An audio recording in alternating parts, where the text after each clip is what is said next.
Sir, I want to sincerely welcome the honorable members after this short recess to the House. And Mr. Speaker, sir, we have serious business before the House that we need to deliberate. Mr. Speaker, above all, I want to raise a critical issue that is cross-cutting in our county, in Mandera, and that is the issue of drought, Mr. Speaker. Mr. Speaker, we are elected to represent the people of Mandera County, Mr. Speaker. And it is not right for us to sit back and look as the drought is ravaging our county, Mr. Speaker, sir, while us as honorable members who are elected or nominated and other leaders are just sitting back and observing as things unfold, Mr. Speaker. Mr. Speaker, I happened to travel to 3 sub-counties during this short recess, and what I saw during this tour was not matching what is happening on the ground, Mr. Speaker. Mr. Speaker, the wells have dried, the dams have dried, there is no rain, the animals are dying, the carcasses are everywhere, Mr. Speaker, and yet, as leaders, we are not voicing these issues in this county, Mr. Speaker, sir. Mr. Speaker, sir, in September 9th, the President of the Republic of Kenya declared drought as an emergency, and 2 billion shillings was released, Mr. Speaker, sir.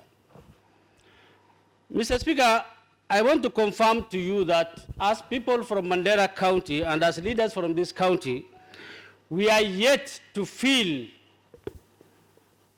the impact of that 2 billion shillings that is said to have been released from the Treasury, Mr. Speaker. Mr. Speaker, when money is released, it must go to the ground to help the common man who is suffering in this hot sun, Mr. Speaker. And it is high time as leaders to voice those grievances, to make sure that whatever is meant for these poor people actually reach them at the right time, Mr. Speaker. Mr. Speaker, the county government used to do a lot of activities during this time of need, because this is not the first time that we have been experiencing drought, Mr. Speaker. And on that note, Mr. Speaker, I want to state the following.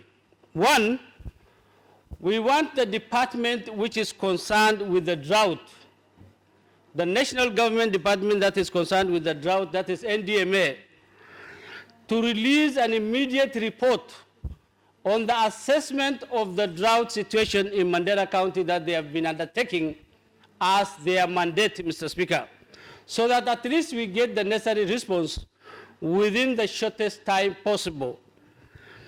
Number 2, Mr. Speaker, I want the county steering committee to have an emergency meeting headed by the county commissioner, so that at least they look for ways and means of mitigating those drought in those areas, Mr. Speaker, sir.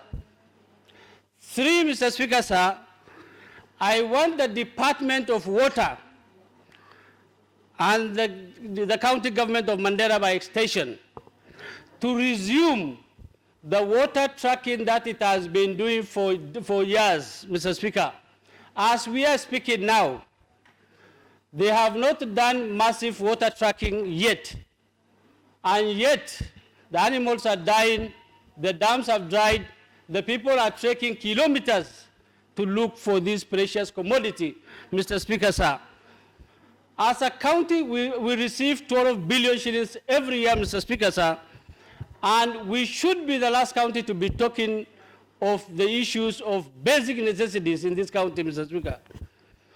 4, Mr. Speaker, I want the county government to restructure its budget and come up with a supplementary budget so that they can be able to address the issue of drought in this county, Mr. Speaker. Mr. Speaker, my ward is one of the rare wards that normally experience the effect of drought.